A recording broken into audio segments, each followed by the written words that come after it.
25 जनवरी को ज्ञानवापी परिसर की एएसआई रिपोर्ट सामने आ गई।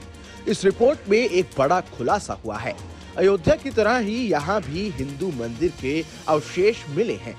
दरअसल हिंदू पक्ष के वकील विष्णु शंकर जैन ने ये रिपोर्ट सार्वजनिक की और इसे लेकर कई बड़े दावे किए।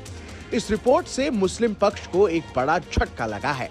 कुल 839 पन्नों की इस रिपोर्ट में क्या कुछ खुलासे हुए हैं, आइए जानते हैं इस वीडियो में। 25 जनवरी को हिंदू पक्ष के वकील विष्णु शंकर जैन ने कहा कि जिला जज के नकल विभाग कार्यालय ने उन्हें ज्ञानवापी मस्जिद की एएसआई सर्वे रिपोर्ट सौंप दी है। इस रिपोर्ट को लेकर विष्णु शंकर जैन ने एक प्रेस कॉन्फ्रेंस भी की और कई बड़े दावे किए हैं। रिपोर्ट के मुताबिक ज्ञानवापी में मंदिर का स्ट्रक्चर मिला है। इस पर हिंदू पक्ष ने खुशी जताई है। उनका कहना है कि बाबा मिल गए हैं। सर्वे रिपोर्ट से सब कुछ साफ हो गया है। मंदिर तोड़कर मस्जिद बनाई गई, ये भी पता चल गया है।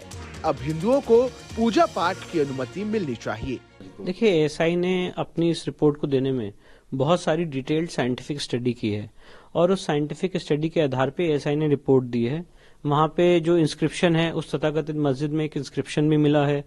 साथ ही साथ उस तथाकथित मस्जिद में जो खंबे मिले हैं वो हिंदू मंदिर के खंबे पाए गए हैं। जो वेस्टर्न वॉल है वो एएसआई ने हिंदू मंदिर की वेस्टर्न वॉल कही है। साथ ही साथ उसमें जो स्क्रिप्चर्स मिले हैं वो अलग अलग भाषाओं के हैं। महामुक्ति मंडप का उसमें जिक्र है, अलग अलग भाषाओं में उसमें इंस्क्रिप्शंस पाए गए हैं। और अल्टीमेटली एएसआई ने यही कंक्लूड किया है कि 17वीं शताब्दी में यहाँ पे मंदिर तोड़ा गया है और जो यहाँ पे स्ट्रक्चर एग्जिस्ट करता है उससे पहले एक प्री एग्जिस्टिंग लार्ज हिंदू मंदिर था।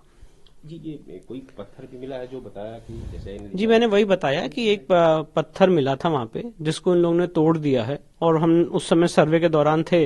वो आधा टूटा हुआ पत्थर वहाँ पे अभी भी रखा हुआ है और उस पत्थर में ये स्पष्ट रूप से मेंशन्ड है कि यहाँ पे मंदिर तोड़ी गई है और उस पत्थर का ओरिजिनल एएसआई के पास 1965 में था, जिसकी एएसआई ने फोटोग्राफ भी खींची थी। कई भाषाओं में कुछ लिखा हुआ मिला है। मैंने बताया आपको कि तेलुगु, अलग अलग कन्नड़ लैंग्वेज और अलग अलग लैंग्वेजेस में वहाँ पे इंस्क्रिप्शंस मिले हैं, स्क्रिप्चर्स मिले हैं। साथ ही साथ हिंदू देवी देवताओं की मूर्तियां भी मिली हैं। वो सब भी एएसआई ने जिला प्रशासन को हैंड ओवर कर दिया। सर, ये कानूनी प्रक्रिया अब क्या होगी? अब इसके बाद नेक्स्ट हम सुप्रीम कोर्ट का रुख करेंगे और सुप्रीम कोर्ट में मांग करेंगे कि जो वजू टैंक का एरिया उसको खोला जाए। अच्छा, इसका ये एविडेंस का क्या मतलब, कहाँ पे आप दिखाएंगे इस एएसआई की जो एविडेंस? ये जो एविडेंस है बहुत बेनिफिशियल एविडेंस है। कहाँ दिखाएंगे? अभी तो डिस्ट्रिक्ट कोर्ट वाराणसी में ही दिखाएंगे क्योंकि ट्रायल यहीं पे चल रहा है और उसके बाद जब आगे मामला यहाँ से कंक्लूड हो जाएगा तो आगे हायर कोर्ट्स में भी इसको पढ़ा जाएगा। कोई डेट भी है जिसमें ऑब्जेक्शन के लिए? 6 फरवरी निर्धारित की गई है। मुस्लिम पक्ष तो लिंगर करेगा ही, जैसा कि अब देखिए मुस्लिम पक्ष क्या करेगा मैं ये नहीं बता सकता हूँ। जो अभी तक की लीगल प्रक्रिया और जो कोर्ट के ऑर्डर्स हैं मैं उसके बारे में ही आपको ब्रीफिंग कर सकता हूँ। पिलर की भी बात है जो रिकंस्ट्रक्ट किया गया था, उस पर मैंने आपको बताया कि मैंने वही बात आपको बताई कि एएसआई ने कहा है कि वहाँ पे हिंदू मंदिर के पिलर थे और उसी पिलर्स में से इमेजेस वगैरह हटा के उसका इस्तेमाल किया गया इस तथाकथित मस्जिद के लिए। एएसआई रिपोर्ट में बताया गया है कि मंदिर के खंभों को हल्का फुल्का बदलकर नए ढांचे में उपयोग किया गया है।